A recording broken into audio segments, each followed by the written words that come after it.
Sesión 53, ¿qué es la Biblia? La página web del estudio, creo que la mayoría ya saben dónde están, y-ccc.cl/Biblia. Ahí están todas las sesiones anteriores en cuanto a grabación y también PowerPoint. Y el PowerPoint está disponible para descargar, para usar, para compartir. Derecho de autor aquí no lo hay. Los derechos de autor son del Señor. Entonces pueden copiarlo y distribuirlo libremente, tanto las grabaciones como el PowerPoint. También está el link para invitar a otras personas, está el link para conectar al grupo WhatsApp y varias otras cosas.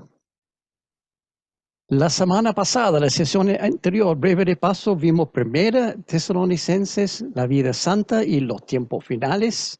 Para refrescar la memoria, Tesalónica era la ciudad más grande de toda Macedonia, lo que hoy en día se llama Grecia, y Pablo quiso establecer una iglesia sólida en esa ciudad.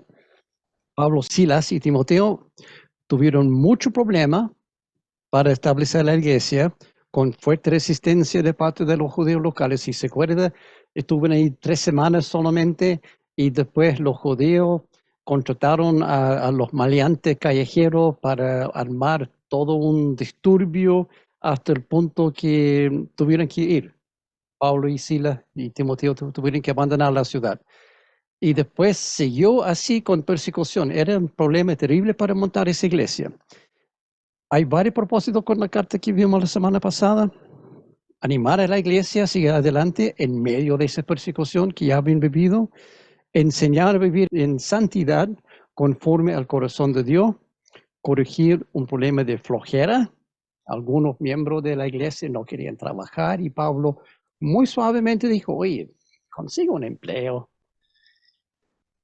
Enseñar referente a los tiempos finales, que eso es como el punto medular de 1 Tesalonicenses, específicamente la segunda venida de Jesús. Sesión 53, entonces, 2 Tesalonicenses, la próxima carta.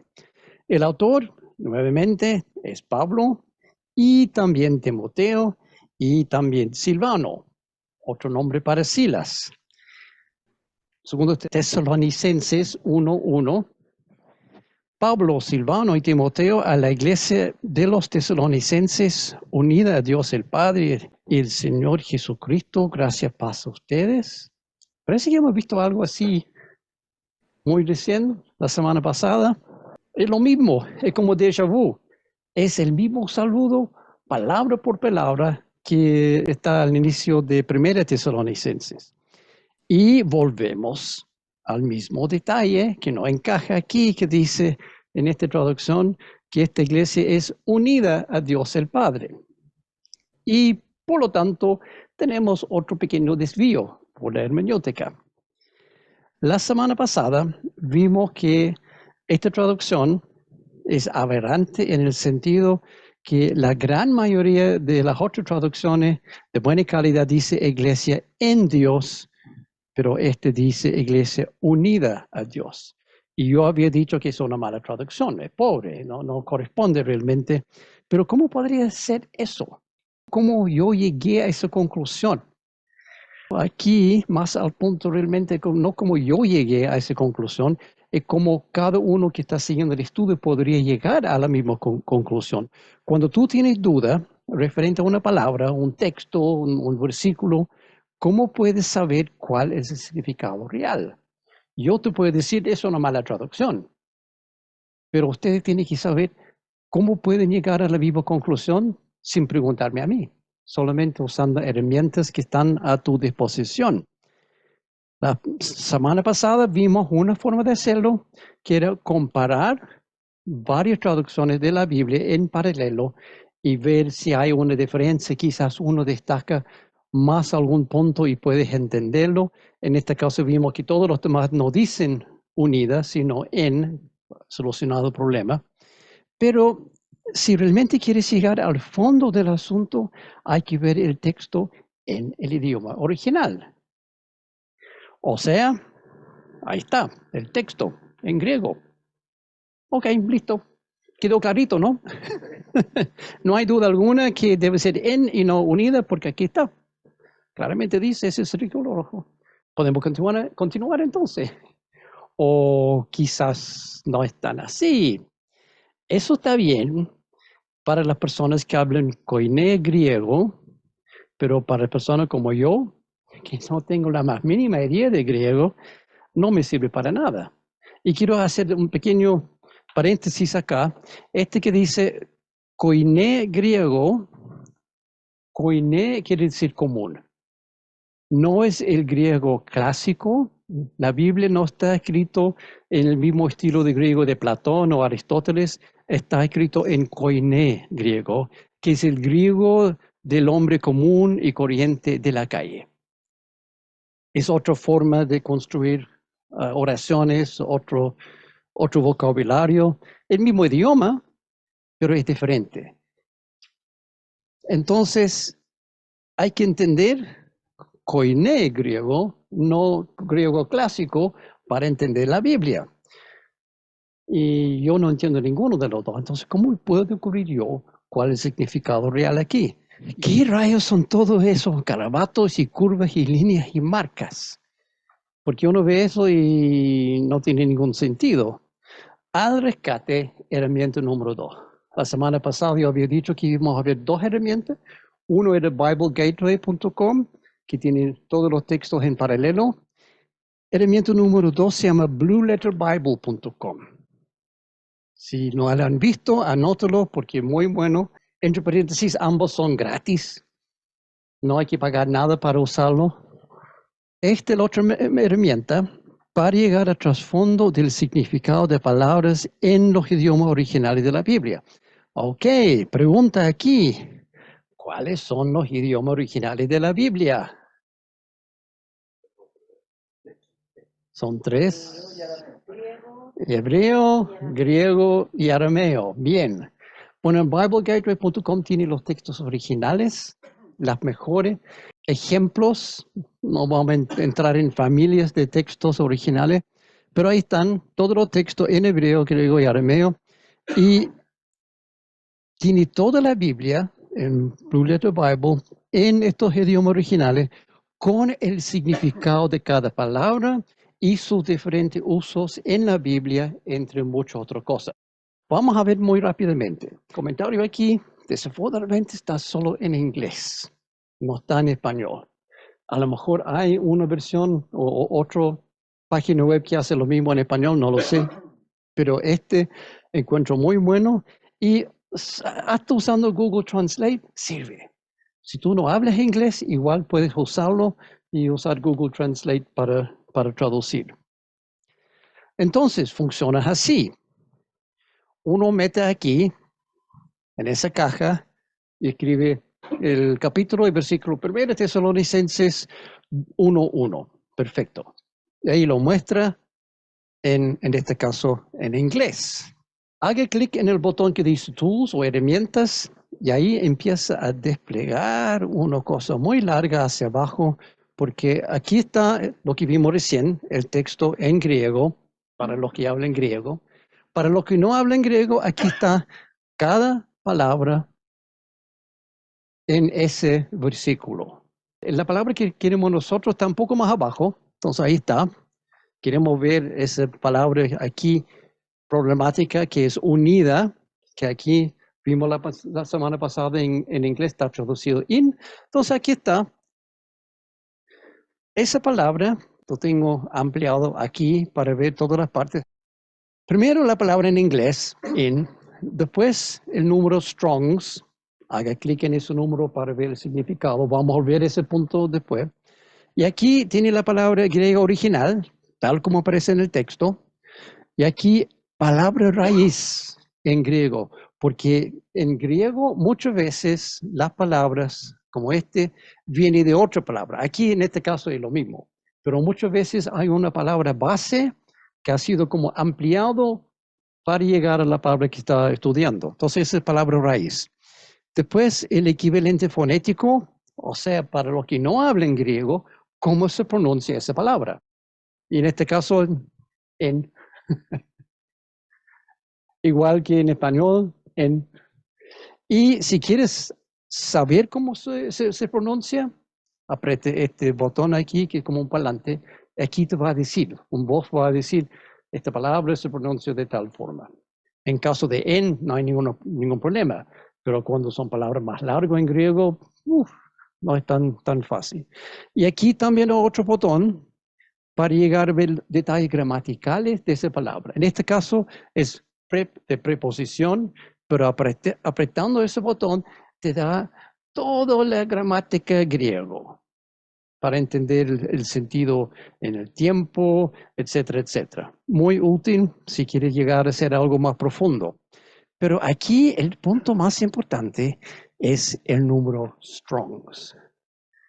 Strong no tiene que ver con fuerte, con fuerza, es el nombre de un caballero. En el año 1890, el profesor James Strong publicó su concordancia completa de la Biblia.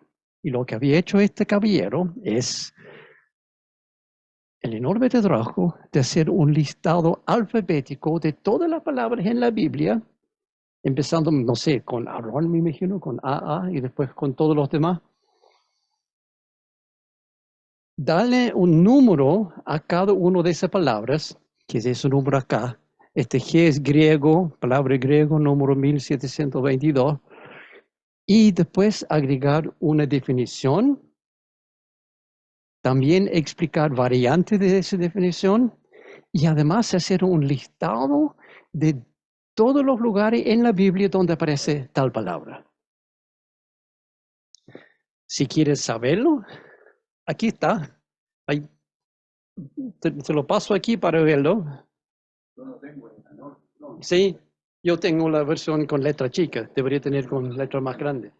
Pero ahí está el Strong's Concordance y esto es genial. Es como un diccionario combinado con una concordancia, con comentario, con otra cosa. Es muy, muy, muy útil.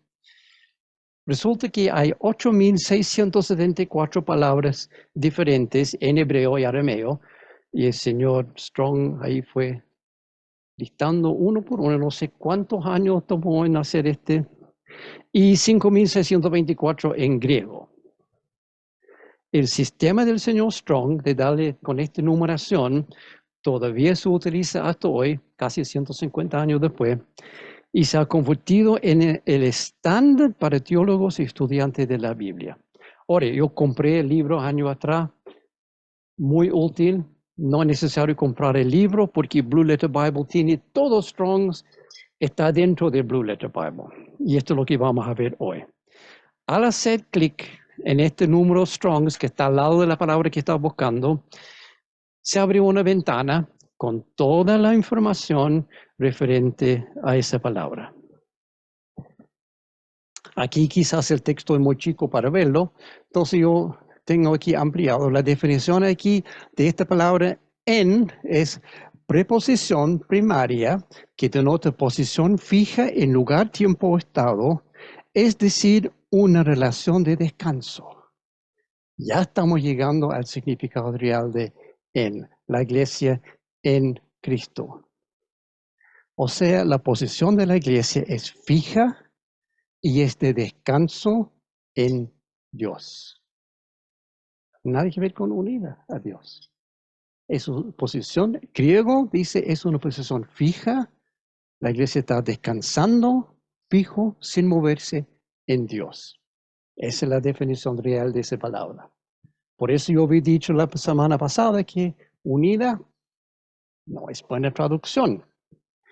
La palabra Strong's, G 1722, que es en, aquí dice, ocurre 2.800 veces en la Biblia. Por lo tanto, en concordancia de Strong's hay un listado de todos los 2.800 lugares en la Biblia donde ocurre este versículo, esta palabra. Y las traducciones válidas de esta palabra están aquí abajo, porque a veces se puede traducir de una forma, después otra, depende del contexto. Y esta traducción incluye en 1900 veces, por 164 veces, con 140 veces, entre 117 veces y algunos más. Y ninguna es unida. Ninguna de las definiciones válidas es unida. Se puede decir Ese unida es válido en el sentido que unida es sinónimo de con, y con sí es una definición válida. Por eso yo dije la semana pasada que no es incorrecto, pero le falta. Falta aquí el sentido teológico que la iglesia no está unida a Dios, la iglesia descansa en Dios, posición fija. No es incorrecta, pero tampoco es una buena traducción para nada. Mucho mejor es en la forma normal que está usado. De los 2.800 veces que ocurre esta palabra, 1.902 son traducidos en. En Blue Letter Bible hay mucho más información referente a la Biblia. Uno puede seguir profundizando. No te mostré aquí, pero hay dos palabras raíz que están muy cercanos, que uno puede ir haciendo clic aquí, clic allá, y profundizando, llegando a conocer más y más. Es muy potente, muy útil para conocer bien la Biblia. El único punto, como dije antes, está solamente en inglés. Ok, aquí termina segundo desvío. La semana pasada fue Bible Gateway. Esta semana Blue Letter Bible. Son dos herramientas muy útiles. Una vez más, el propósito del desvío no es porque esta cuestión de unida es una doctrina clave muy importante para la salvación, para nada. Es un punto interesante nomás. Tampoco fue para atacar la traducción NBI. Todas las traducciones tienen sus pros y sus contras. Algunos son más fuertes en algunos libros, otros en otros libros. Simplemente yo aproveché esta oportunidad para mostrar cómo usar estas dos herramientas cuando te encuentras con cosas extrañas en tus estudios bíblicos. Y eso fue la forma que yo llegué a esto. Estaba leyendo en el video y pensé, ¿una iglesia unida a Dios? ¿Cómo es eso? Y me comencé a buscar para encontrar la verdad. Ahora sí, volvemos a 2 Tesalonicenses. Fecha escrita, 51, 52 después de Cristo. Aprox 6 meses después de 1 Tesalonicenses. No ha pasado mucho tiempo. Y más o menos 18 a 19 años después de la muerte y resurrección de Jesús, probablemente esta es la segunda carta de Pablo. Quizás la próxima semana, si alguien me acuerda, voy a hacer un listado de la orden real de las cartas, el orden cronológico en el cual están escritos, porque en la Biblia están fuera de secuencia. Ya me he visto varios y estos son probablemente los primeros. Nos puede ayudar para entender un poco mejor el contexto en el tiempo. Contexto histórico aquí, crecimiento y expansión de la iglesia, Pablo en Corinto. Contexto geográfico, Grecia y Corinto. Pablo está en Corinto, está escribiendo a Grecia.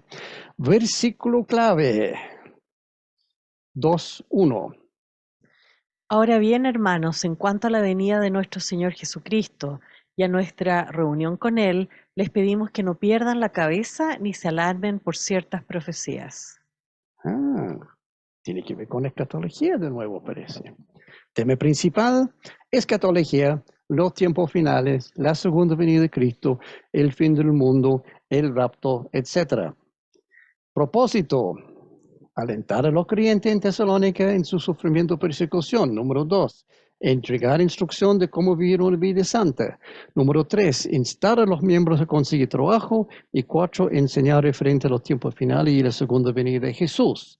Y si está pensando, esto es muy familiar, creo que había visto esto anteriormente, tiene toda la razón, es casi idéntico a 1 Tesalonicenses. En ese sentido, que las dos cartas hablan de lo mismo. ¿Por qué? Básicamente no ha cambiado mucho en la iglesia en Tesalónica. Son 6 meses nomás. Pablo escribe esta carta, como dije, más o menos 6 meses después de la primera, y en ese tiempo la situación fundamental de la iglesia no ha cambiado. Siguen andando bien, pero siguen con dudas referente a la segunda venida. Están en buena condición espiritualmente, pero también están estas dudas y preguntas referentes a los tiempos finales. Tal como hoy, en ese tiempo muchos quieren saber de los tiempos finales.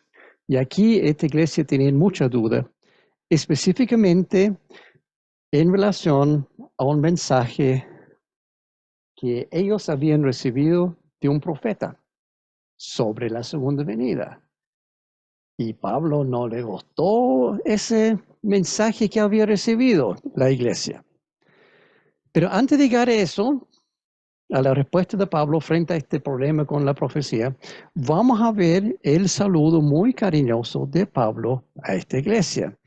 Al igual a primera Tesalonicenses, Pablo quiere expresar su alegría y aprecio por la congregación en Tesalónica y nuevamente elogiar su perseverancia y su fe, muy similar a la primera. Hermanos, siempre debemos dar gracias a Dios por ustedes, como es justo, porque su fe se acrecienta cada vez más y en cada uno de ustedes sigue abundando el amor hacia los otros. Así que nos sentimos orgullosos de ustedes ante las iglesias de Dios por la perseverancia y la fe que muestran al soportar toda clase de persecuciones y sufrimientos. Por ende, queda claro que lo que Pablo había profetizado en la primera carta 6 meses antes se ha cumplido. ¿Cuál es esa profecía? Doy gracias por la perseverancia y la fe que muestran al soportar toda clase de persecución y sufrimientos. Es exactamente lo que Pablo había dicho en la primera carta. La iglesia en Tesalónica está sufriendo diversos tipos de persecución, tal como él había advertido en 1 Tesalonicenses. Ahora, Pablo anima y alienta a los tesalonicenses a continuar perseverando a pesar de estas dificultades, porque la persecución es normal para los cristianos. Habíamos visto esto la semana pasada. Pablo te está diciendo, bueno, así es la cosa. Si están persiguiendo a mí y a Silas y a Pedro y a todos los hermanos, entonces a ustedes también. Hay que acostumbrarse básicamente. Y ahí está elogiando a la congregación diciendo, ustedes están haciendo bien en perseverar a pesar de las persecuciones. Y al respecto, Pablo dice que hay buenas noticias, pero también hay malas noticias. Segunda Tesalonicenses 1, 5 al 10. Todo esto prueba que el juicio de Dios es justo y por tanto Él los considera dignos de su reino por el cual están sufriendo. Dios, que es justo, pagará con sufrimiento a quienes los hagan sufrir a ustedes. Y a ustedes que sufren les dará descanso, lo mismo que a nosotros. Ahí está. Sigue. Esto sucederá cuando el Señor Jesús se manifieste desde el cielo entre llamas de fuego con sus poderosos ángeles para castigar a los que no conocen a Dios ni obedecen el Evangelio de nuestro Señor Jesús. Ellos sufrirán el castigo de la destrucción eterna, lejos de la presencia del Señor y de su glorioso poder, el día en que venga para ser glorificado por su pueblo santo y admirado por todos los que hayan creído, entre los cuales están ustedes, porque creyeron el testimonio que dimos. Buena noticia y mala noticia. La buena noticia es que los tesalonicenses van a vencer, van a salir victoriosos, van a tener descanso del sufrimiento. Sus enemigos serán derrotados y castigados. La mala noticia es que esto no sucederá durante sus vidas en esta tierra. ¿Qué dice aquí? ¿Cuándo va a suceder? Cuando el Señor Jesús se manifieste desde el cielo entre las llamas de fuego con sus poderosos ángeles para castigar a los que no conocen a Dios ni obedecen el Evangelio de nuestro Señor Jesús. O sea, señores tesalonicenses, te tengo mala noticia. Esta persecución te va a seguir toda la vida. Acostúmbrate. Ojo, aquí no está hablando del rapto. Esto que va a seguir esto hasta que venga el Señor. Esta es la segunda venida de Jesús como tal, el inicio de Armagedón. Entonces, si se acuerdan, algunas semanas atrás habíamos visto esto, que la segunda venida ocurre realmente en dos fases. El rapto, que uno puede decir, esta es fase A, y después la segunda venida como tal, que es fase B. y hay una diferencia de por lo menos 3 años y medio y quizás 7 años, quizás más entre los dos. Pero esto no es el rapto. Esta es la segunda venida como tal, cuando Jesús llega con los ángeles, pone pie en la tierra y al tiro empieza Armagedón. O no, no debería decir al tiro porque estoy muy chileno. Al instante empieza Armagedón. En el rapto, Jesús no viene para castigar a los que no lo conocen, sino para llevar a los que sí lo conocen. Gran diferencia. Y tampoco viene en llamas de fuego para el rapto. Viene en las nubes. Entonces, esto no es el rapto. Aquí el Señor está diciendo, señores tesalonicenses, esto va a durar hasta el final de los tiempos. Cuando viene Jesús para pelear esa batalla de Armagedón, ahí recién van a ver el castigo de tus enemigos. Por lo tanto, los tesalonicenses van a seguir sufriendo toda clase de persecución por un tiempo indefinido. Para ellos, toda la vida. Y como lo que ellos experimentaron es lo que puede experimentar cualquier creyente, nosotros estamos en la misma situación. Nosotros también podemos experimentar este tipo de persecución. Porque, tal como dijo Pablo en la primera carta, eso es normal para los creyentes. Nosotros hoy en día vivimos en un tiempo privilegiado. Legalmente tenemos libertad de culto. No estamos viviendo persecución aquí en Chile. En otros países sí, los creyentes mueren todos los días. Pero aquí en Chile tenemos esa ventaja. En México, Estados Unidos, en varias partes del mundo hay libertad. Pero eso no va a durar para siempre. Tarde o temprano vamos a probablemente nosotros sentir lo mismo, persecución.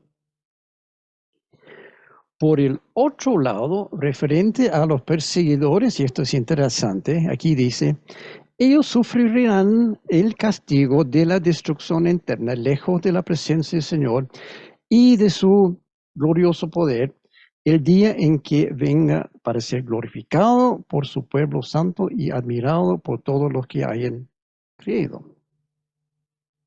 Por lo menos tienen la certeza que sus enemigos serán castigados en algún momento, no durante su vida, pero después van a estar castigados. Pero hay algo interesante aquí con respecto a este castigo, que dice aquí, este castigo de la destrucción eterna. O sea, es el castigo no es destrucción final y definitivo. No es que el Señor viene con un rayo, ¡puff! Y chao. Terminó. No es una vez y chao. Es destrucción eterna. O sea, el proceso en sí no tiene fin. El proceso de la destrucción en sí es eterno. El castigo no termina dura toda la eternidad. Porque estoy enfatizando eso, porque hay personas que creen que el infierno sirve como castigo instantáneo. El Señor arroja a la persona a este lago de azufre y ¡pum! Chao, desaparecen en un nubecito de humo y ya, no hay más. No es así. El infierno es para siempre. Incluso en los versículos anteriores, Pablo ya había aclarado eso. Versículo 6. Dios que es justo, pagará con sufrimiento a quienes los hacen sufrir a ustedes. El sufrimiento de aniquilación instantáneo no es sufrimiento. Sufrimiento es largo plazo, sobre el tiempo. En este caso, el tiempo es eterno. Son sutileces, pero están aquí en el texto. Solamente por verlo se puede entender que el castigo en el infierno es eterno. Triste. Algunas personas se confunden aquí pensando que destrucción eterna significa que son destruidos totalmente una sola vez al comienzo de la eternidad y es el fin de todo. Pero eso no es lo que realmente significa. La destrucción misma dura para siempre. Es la segunda vez en 2 cartas que Pablo menciona esto. Había dicho exactamente lo mismo en la primera carta. Al parecer había otra enseñanza falsa en esta iglesia, que el juicio final, los malos simplemente se pagan. O sea, game over, chao. Y aquí Pablo tiene que corregirlo otra vez. Tal enseñanza falsa continúa hasta hoy. Muchos piensan así hoy en día. Que los buenos, los cristianos, vamos al cielo para la eternidad. Y los malos, pum, chao, listo. No es así. La Biblia enseña algo diferente. Los seres humanos somos eternos. Nuestras almas no desaparecerán. Tampoco tu alma no puede ser aniquilada instantáneamente. Tu alma es eterno, dura para siempre. Así que en el cielo los creyentes viven eternamente con el Señor, pero en el infierno los no creyentes también viven eternamente y su castigo es eterno. Voy a hablar un poco más de eso no sé, algunas semanas más, porque es importante entenderlo, porque muchos dicen, no, esto no es justo. ¿Cómo que el tipo que robó un pan porque tenía hambre va a sufrir eternamente en el infierno solamente por eso? No está sufriendo eternamente por eso. El infierno es justo. Voy a tratar de explicarlo un poquito ahora, pero tenemos que verlo en detalle más adelante. Dios es amor, ciertamente, y su amor es infinito, sin duda, y muchos piensan por eso, ¿cómo que Dios va a castigar para siempre a un pobre que robó el pan? Bueno, Dios es amor, sí, pero también es justicia, y su justicia también es infinito. Y hay un balance entre amor y justicia, y ese balance no podemos cambiar nosotros, no podemos poner más amor aquí ni más justicia allá, eso depende de Jesús. Si fuera por nosotros, todos vamos por el lado justicia, todos vamos al infierno. Solamente porque Jesús fue a la cruz por nosotros, el Señor puede inclinar, balance al otro lado y decir, amor, ustedes conmigo. Los que no aceptaron al Señor, al infierno. Y esto es justicia. Vamos a tratar de ver por qué. Dios debe castigar el mal, por muy pequeño e insignificante no parezca el pecado, simplemente porque Dios es perfecto y no puede permitir la imperfección del pecado que podría contaminar el cielo como un cáncer, si quiere verlo así. La justicia de Dios es que todos hemos sido condenados. Eso es justo. No hay nadie que podría llegar al cielo porque todos somos sucios. Somos trapos sucios según la Biblia. Y solamente porque Jesús nos ha bautizado con su Espíritu Santo, limpiado, sellado. Yo he visto un par de veces una analogía que dice: cuando el Señor ve a un cristiano, no ve al cristiano, ve al Señor, ve la sangre de Jesús. Por lo tanto, nuestra naturaleza sucia no es visible para Dios. Pero en el caso de no creyentes, sí, está visible. Entonces, la justicia de Dios es: todos los que son sucios no pueden ir al cielo. Entonces, ¿dónde van? Ese es el problema. Dios es santo, santo, santo, por ende, debe hacer algo respecto a todo lo que no es santo. Tales cosas no pueden estar en su presencia. Por eso el infierno es justo. Es un lugar donde pueden ir los que son sucios, los pecadores, los que no han sido salvos, y tiene que ser eterno porque el alma es eterno. Y la única posible ubicación para tal lugar es lejos de la presencia del Señor. No pueden pasar la eternidad en la presencia del Señor. Y aquí Pablo dice claramente: ellos, o sea, los enemigos de los tesalonicenses, ellos sufrirán el castigo de la destrucción eterna lejos de la presencia del Señor. No puede ser más claro. Y para nosotros, tristemente, vemos que los que están en el infierno van a vivir castigados eternamente. Ok, cambio de folio, porque esto ya está yendo a ser deprimente. Capítulo 2, Pablo aborda el punto principal de la carta. ¿Se acuerdan al inicio que yo había dicho que había una enseñanza que había llegado a la iglesia? Y esa doctrina falsa es referente a la segunda venida de Jesús. El problema es grave porque se trata de una doctrina muy dañina que está circulando. Alguien estaba enseñando que el día del Señor ya había llegado. Por lo tanto, los tesalonicenses están diciendo, ¿qué? ¿Perdí el micro? ¿Se me fue el tren? ¿La avenida partió? Según esta falsa profecía, Jesús ya había venido y la iglesia en Tesalónica quedó atrás. Obviamente van a estar muy preocupados por eso. Peor aún, las personas que estaban enseñando esta doctrina están tratando de hacerlo como si fuera un mensaje de Pablo, Silas y Timoteo, para darle más peso. Claramente esto merece una corrección rápida de parte de Pablo y esa es la razón real de esta carta, corregir este malentendido. ¿Cuál es el malentendido? Aquí está claramente, segunda Segunda Tesalonicenses de- 2, 1 y 2.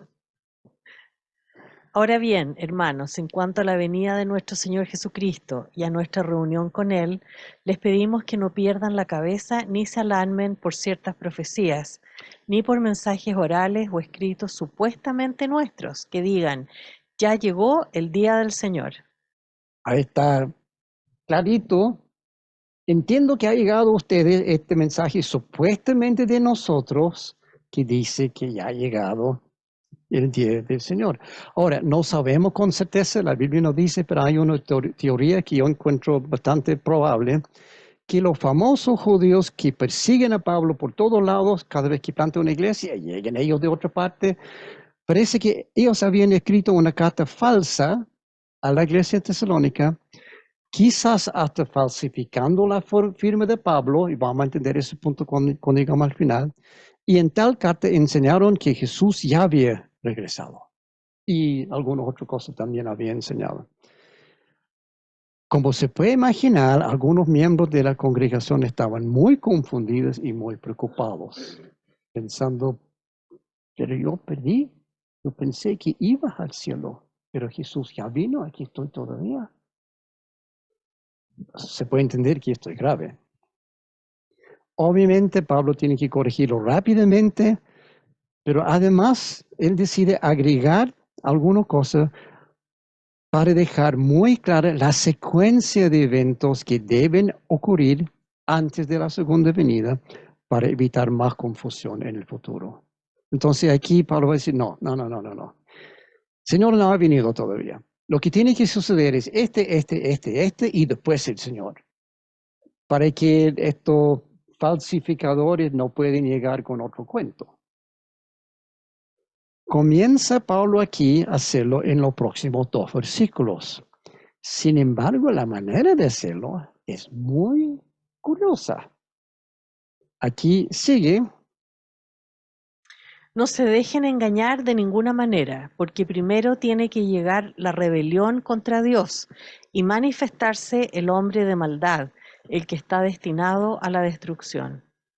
Este se opone y se levanta contra todo lo que lleva el nombre de Dios o es objeto de adoración, hasta el punto de adueñarse del templo de Dios y pretender ser Dios. y uno ve de eso y dice, ¿qué? ¿Qué es todo eso tan enredado aquí? Rebelión contra Dios, hombre de maldad, lleva el nombre de Dios. ¿Qué está pasando aquí? ¿A cuál rebelión contra Dios se refiere? No habíamos escuchado de una rebelión contra Dios en otra parte. ¿Quién es el hombre de maldad? Tampoco habíamos escuchado de este hombre de maldad en ninguna parte. ¿Qué es todo lo que lleve el nombre de Dios pero con D minúscula y además es objeto de adoración? ¿Y qué tiene que ver el dueño del templo acá? O sea, esto es muy enredado, está como cosa que nunca hemos visto antes y todo junto en 2 versículos. Aquí Pablo escribe casi en cifras y códigos y acertijos. porque cuando yo veo eso, no entiendo nada. Cuesta entender lo que dice. Por ejemplo, este hombre de maldad. Esa frase ocurre solamente aquí en toda la Biblia. No hay nada semejante en ninguna otra parte. Nadie usa esta frase, ni Lucas, ni Mateo, ni Juan, ni Pedro, ni nadie. Solamente Pablo y solamente aquí en este versículo. Incluso algunos expertos llegaron a cuestionar si esta carta realmente es de Pablo. Algunos dicen, no puede ser, tiene que ser escrito por otra persona porque es diferente a su forma normal de escribir en varios aspectos. Por ejemplo, además de todo esto, hay 10 palabras en la carta que Pablo nunca usa en ningún otro lugar. Simplemente no formaban parte de su vocabulario. Sin embargo, están aquí. Entonces, ¿qué está pasando? ¿Qué está pasando aquí? Bueno, hay dos cosas que pasan aquí que vamos a ver uno tras otro. La primera es sencilla y nuevamente estamos leyendo aquí la NBI. El primer problema se soluciona al reemplazar una traducción con otra traducción. Aquí donde dice la rebelión contra Dios, eso no es así. Eso realmente en griego es apostasía, que es otra cosa. La palabra en griego es apostasía, la traducción en español es apostasía y la mayoría de las traducciones lo tienen como apostasía. Incluso en inglés también es apostasía. O sea, aquí no hay duda, menos la NBI que dice rebelión contra Dios. El pensamiento popular, apostasía es abandonar o alejarse o distanciarse de la iglesia, pero la palabra raíz en griego es muy interesante. ¿Qué es apostasía realmente en griego? Divorcio. Exacto. La palabra base es apostación y eso quiere decir divorcio. Es decir, él que se aparte de la fe es semejante a una persona que estaba casado, pero activamente rechaza su matrimonio, cortando el vínculo para seguir otro camino. Y esto no es solamente algún día se levanta y se va de la casa. Estamos hablando de un divorcio legal, porque esa palabra es la base que vimos recién, ¿cómo se llama? Apostación, se refiere a los papeles del divorcio. Apostación es un acto legal, firmar un documento por escritura para romper el contrato de matrimonio. Esa es la palabra base aquí. Detrás de apostasía es eso, divorcio. ¿Y te acuerdas de eso? Esa imagen que vimos algunas semanas atrás, cuando en sesión 44, hablando de Romanos, Pablo al inicio dice que yo soy doulos de Cristo. Y vimos el significado de doulos en ese sentido. Es un esclavo que ha sido liberado después de mucho tiempo de su esclavitud, pero se autodeclara nuevamente esclavo a su amo porque ama a su amo. Su amo ha tratado bien, siempre buena comida, buen lugar para dormir, el trabajo no es tan terrible. Entonces dice, no, yo no quiero ser libre. Yo quiero a mi amo, yo quiero seguir siendo esclavo a mi amo. Entonces él podría hacer el procedimiento y convertirse en doulos, un esclavo voluntario, si quiere ponerlo de esa forma. Pero llegar a ser doulos es un acto legal, hecho frente a las autoridades del pueblo y firmado mediante este piercing en la oreja. El esclavo que quiere hacer eso tiene que ir con su amo, su dueño, frente a las autoridades de la ciudad, los ancianos, y decir, yo quiero hacerlo, y su amo tiene que tomar la oreja y poner no sé cómo se llama esa cosa fea. Y eso, como testigos están la gente del pueblo dice, ok, hemos visto eso, testigos, entonces legalmente sigue siendo doulos. esclavo voluntario, pero tiene que seguir sirviendo.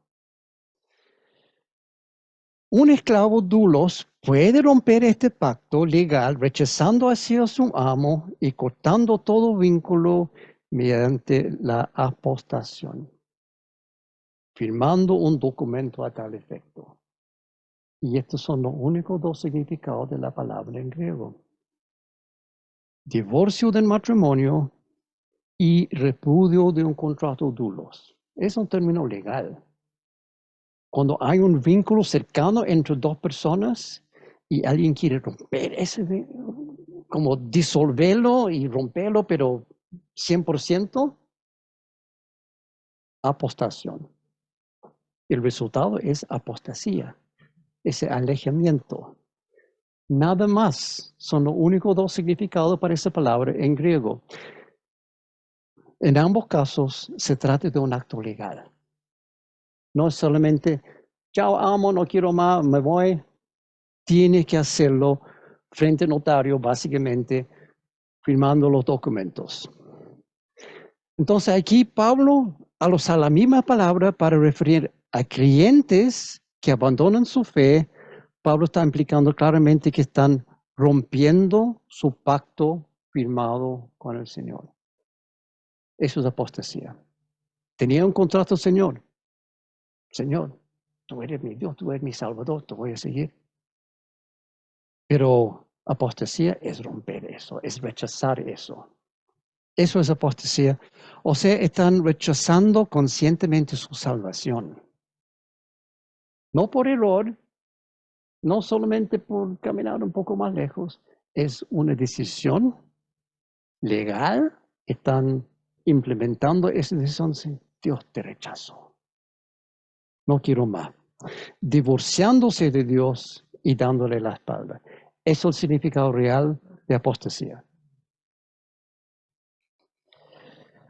Apostasía no es simplemente cuando alguien se aleja lentamente del Señor, llevado por la corriente del mundo, vagando inconscientemente por aquí, por allá, y cada vez más lejos de la palabra. Eso no es apostasía. Eso se puede llamar quizás enfriar, pero apostasía es una decisión consciente. Es una decisión voluntaria, consciente de rechazar a Jesús y rechazar a Dios.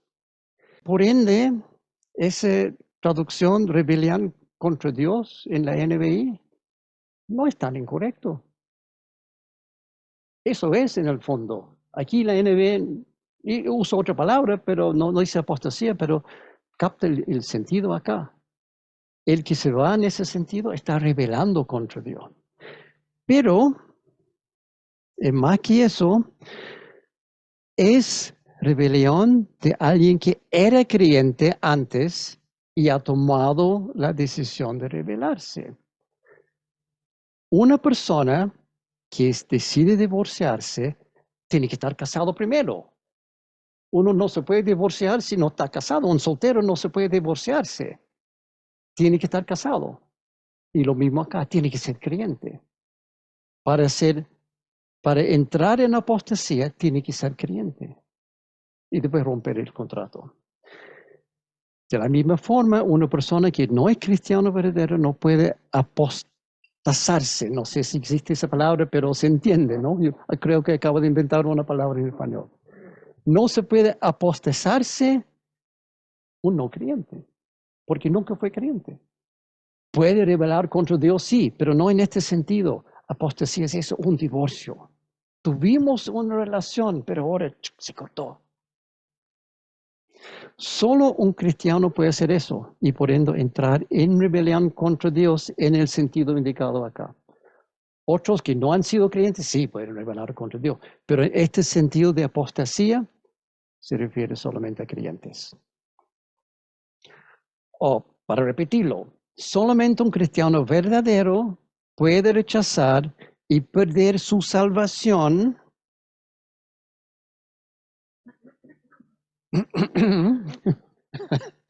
alguien que no es salvo, si no eres salvo no puedes rechazar tu salvación. Es como obvio.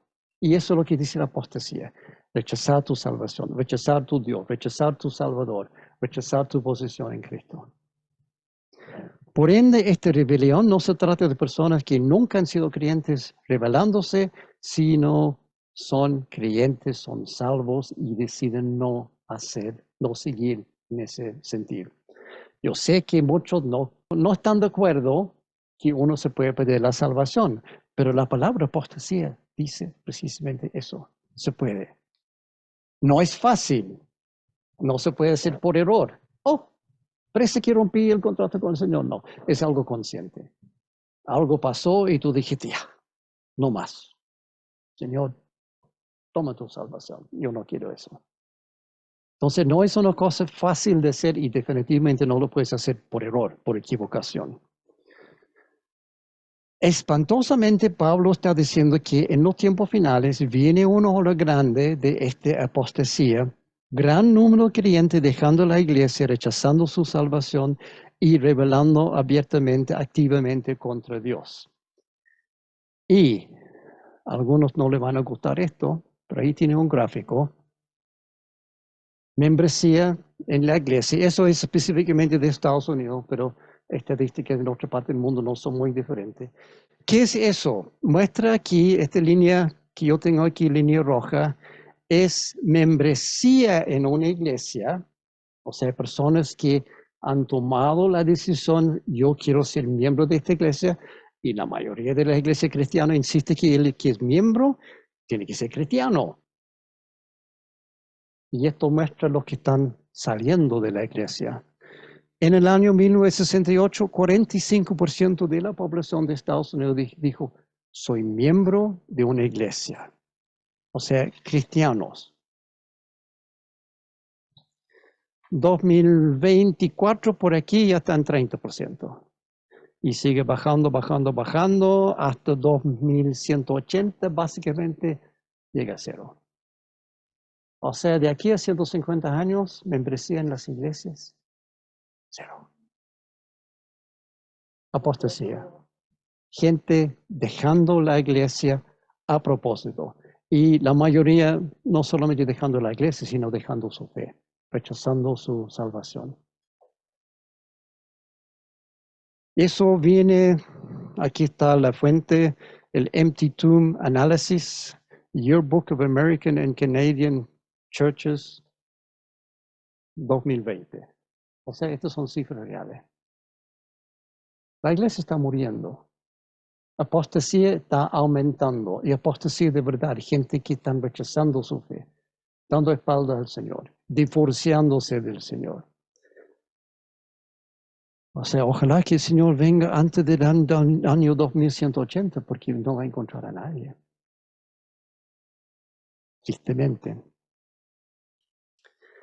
Según Mateo 24, 11, 12. Mateo 24 es el Señor que está hablando a sus discípulos. Ellos ven preguntando, Señor, ¿cuál será la señal de tu venida? ¿Qué tenemos que buscar para entender que tu venida está cerca? Y aquí el Señor dice, y surgirá un gran número de falsos profetas que engañarán a muchos, habrá tanta maldad que el amor de muchos se enfriará. O sea, además de apostasía, hay enfriamiento. Gente que solamente andan, ya no quiero, se alejan del Señor. O sea, esto no es sorpresa. Ya está hoy en día y no queda mucho más tiempo. Inmediatamente después de esa advertencia aparece en escena otro personaje, hombre de maldad. Esa es esa frase que yo había dicho que ocurre solamente aquí en la Biblia. Este hombre de maldad no está en ninguna otra parte. En otras palabras, el anticristo. Pero ¿por qué Pablo no dice aquí el anticristo? Vamos a llegar a ese punto. Aquí usa esta palabra. Algunos piensan que esto se refiere a Satanás, pero no es así porque Pablo dice claramente que es un hombre. Satanás no es un hombre, es un ángel caído. Este hombre de maldad no puede ser Satanás, es el anticristo. Para hombre de maldad, otras traducciones dicen, en la Reina Valera, el hombre de pecado, el hijo de perdición. En la NTV, la Nueva Traducción Viviente, el hombre de anarquía, aquel que trae destrucción. La PDT, Palabra de Dios para Todos, el hombre perverso, destinado a la destrucción. Y la Reina Valera Contemporáneo, el hombre de iniquidad, el hijo de perdición. Todos son válidos. Aquí no hay ninguna traducción mala y queda clarísimo que es un hombre, no es Satanás. En este caso, como dije, todas las traducciones son correctas. La palabra en griego puede significar cualquier de estas alternativas. Maldad, pecado, anarquía, perversidad, iniquidad y varios otros. Se puede elegir, hay diferentes formas de decir lo mismo. Probablemente lo mejor aquí es anarquía, porque en griego el sentido es de este hombre que no respeta ninguna ley, ni los de Dios, ni las leyes humanas. Se burla de todas las leyes, es una ley a sí mismo, hace lo que quiere, sin importar ninguna regla, ningún moral, ninguna ética, ninguna ley. ¿Por qué? Porque él quiere ser Dios. Entonces, quiere hacer las reglas de Dios. Entonces, yo voy a hacer las reglas. Hace lo que quiere. Anarquía sería probablemente la mejor. Pero los demás también son válidos. Es el anticristo sin duda. Eso es lo que hace el anticristo. Hace lo que quiere porque quiere ser Dios. Pero la manera de Pablo de aclarar aquí esta doctrina falsa y también aclarar la identidad de este hombre es aún más rara. Aquí más enredado que nunca. Sigamos adelante. Segunda Tesalonicenses 2, 7 al 10. Es cierto que el misterio de la maldad ya está ejerciendo su poder, pero falta que sea quitado de en medio el que ahora lo detiene.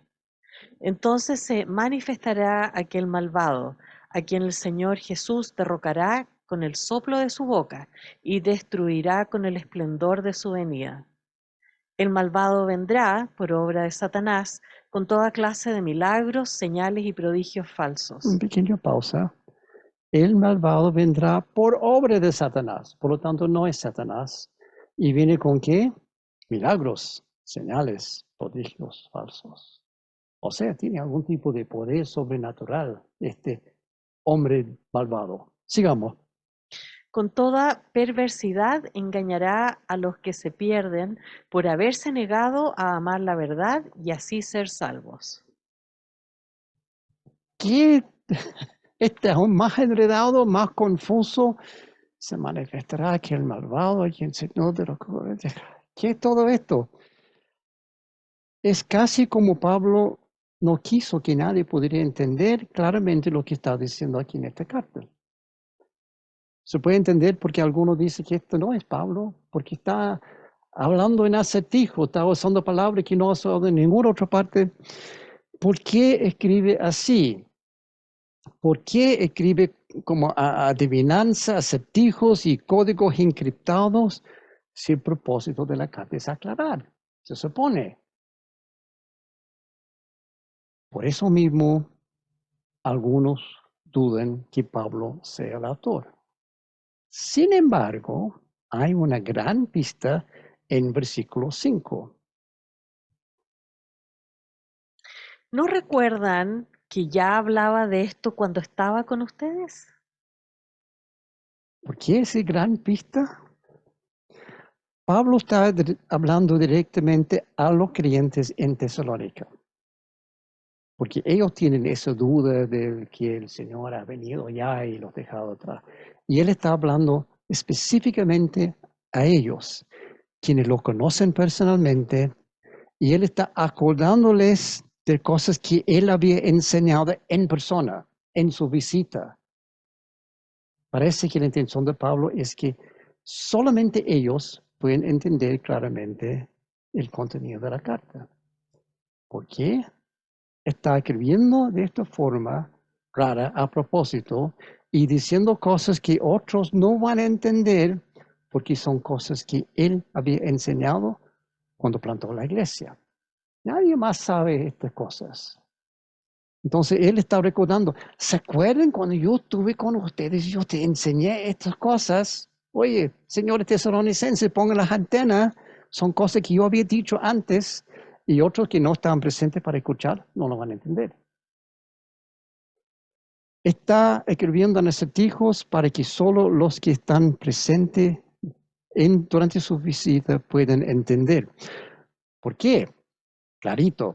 La explicación lógica es que Pablo sabe que alguien ya envió una carta falsa a ellos, los tesalonicenses, mensajes orales escritos supuestamente nuestros, había dicho en el capítulo 1, logrando engañarlos a pensar que era una carta de él. Entonces ahora, con esta forma de escribir, está demostrando la autenticidad de esta carta. Porque son cosas que solamente la iglesia y Pablo van a entender. Y por ende, la otra carta queda expuesto como falsedad, porque están diciendo cualquier cosa que Pablo no enseñó. Esa es la forma aquí enredado de darle una alerta a los tesalonicenses. Ahora, para dejar bien claro que esta carta, o sea, segunda Tesalonicenses, realmente viene de Pablo y que no es otra falsificación, Pablo habla en términos que solamente él y la congregación pueden entender.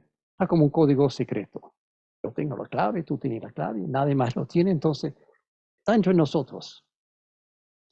Su manera críptica de escribir esta sección de la carta en realidad es su firme de autenticidad para los tesalonicenses, para que ellos puedan tener la certeza que es de Pablo y no es otra carta falsa, con doctrina falsa.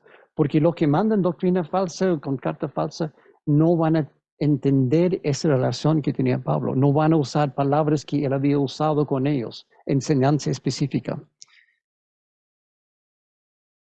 El otro propósito de escribir en código es de esconder la enseñanza real de esta doctrina, para que cualquier persona no cristiana que llegue a leer la carta no lo pueda entender. Cuando llegamos, incluso este es casi como una carta apocalíptica en el sentido que es literatura apocalíptica, no es que tiene que ver con Apocalipsis. Vamos a entender qué es eso después, pero está escrito de la misma forma, en cosas raras que solamente los que están dentro del círculo van a entender, los que están afuera no lo van a entender. Y por lo tanto, los falsificadores no pueden seguir engañando a la congregación en el futuro con otras cartas falsas, porque no van a tener este firme de autenticidad. Con este concepto genial, Pablo ha logrado identificarse personalmente a la congregación y también prevenir futuras cartas falsas. Realmente es genial lo que hizo acá. Por eso dice en versículo 5, no recuerden que ya les hablaba de esto cuando estaba con ustedes. Bien saben que hay algo que tiene este hombre, no usa la palabra anticristo, este hombre de maldad, a fin de que él se manifieste en su debido tiempo. Está hablando en un código que solamente ellos van a entender. Está diciendo, ojo, recuerden que yo les hablé de este tipo. Está acordando a la congregación referente a lo que él les había enseñado en persona referente al tema del anticristo y los signos del fin del mundo, pero en términos que solamente ellos pueden entender fácilmente. Por eso, para nosotros parece enredado, porque nosotros no estuvimos en esas 3 semanas cuando él plantó la iglesia. No estamos escuchando las palabras de Pablo, pero ellos sí. Los tesalonicenses lo van a entender mejor que nosotros.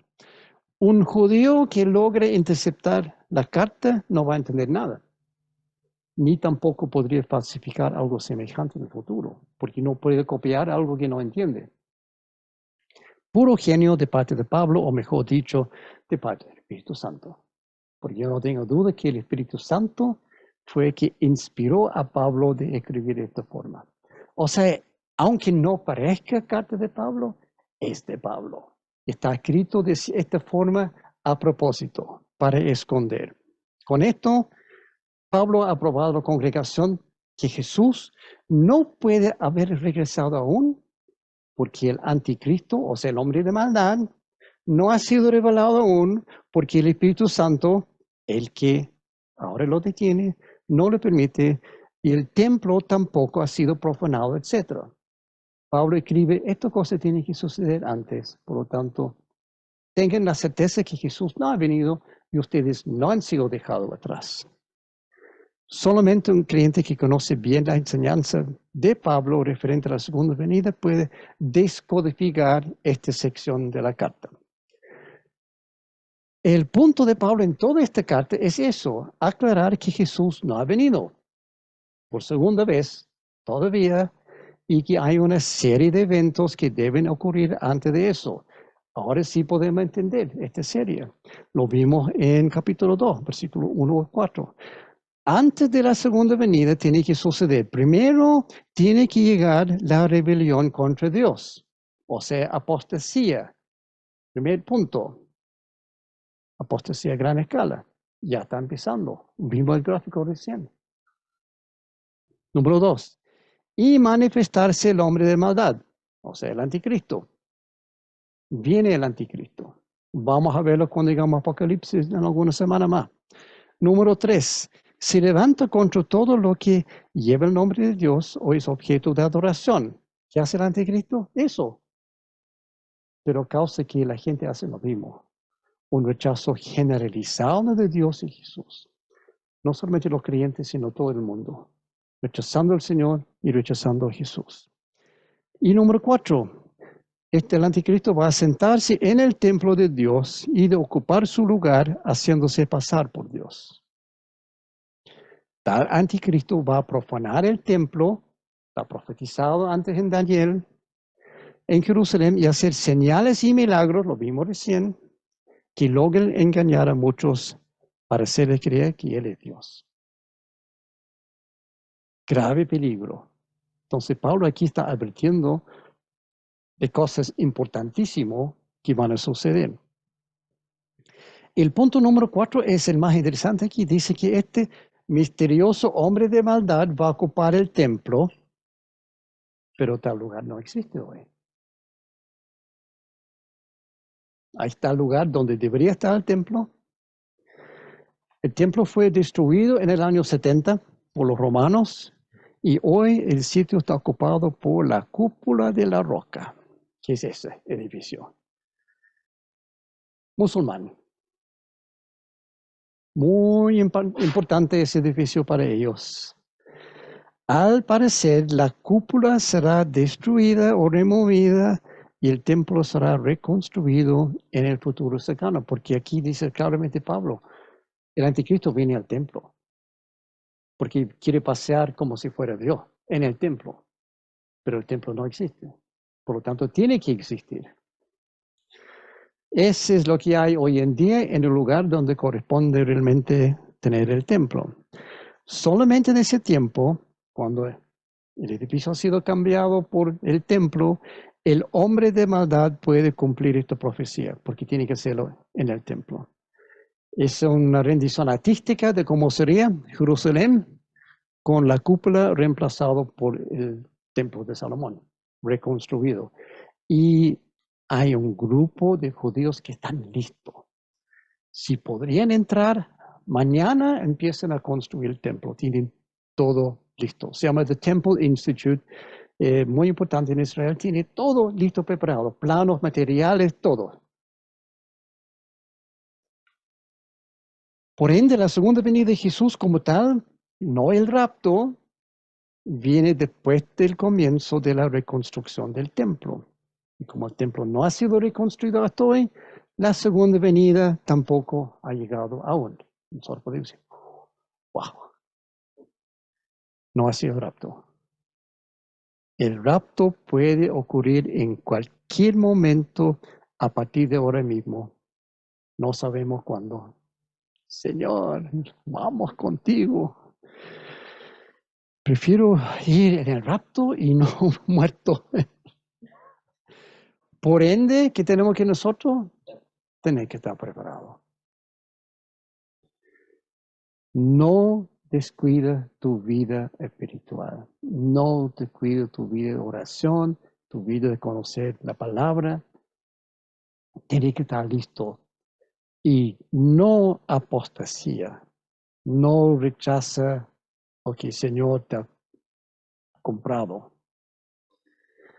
Pablo termina esta sección reafirmando el futuro de los clientes y confirmando sus enseñanzas anteriores, o sea, los reales, no los falsificados. Segundo Tesalonicenses 2, 13 al 15. Nosotros, en cambio, siempre debemos dar gracias a Dios por ustedes, hermanos amados por el Señor, porque Dios los escogió como los primeros frutos para ser salvos, mediante la obra santificadora del Espíritu y la fe que tienen en la verdad. Para esto Dios los llamó por nuestro Evangelio, a fin de que tengan parte en la gloria de nuestro Señor Jesucristo. Así que, hermanos, sigan firmes y manténganse fieles a las enseñanzas que oralmente o por carta hemos transmitido. O sea, un pequeño paréntesis. Solo confía en lo que les dije en persona o lo que escribí en mi primera y única carta a ustedes. Pero aquí está diciendo, tranquilo. Cuando el Señor venga, ustedes van con Él. El Señor te tiene sellado y preparado. Tranquilo. No escuchen esos falsos rumores. Capítulo 3.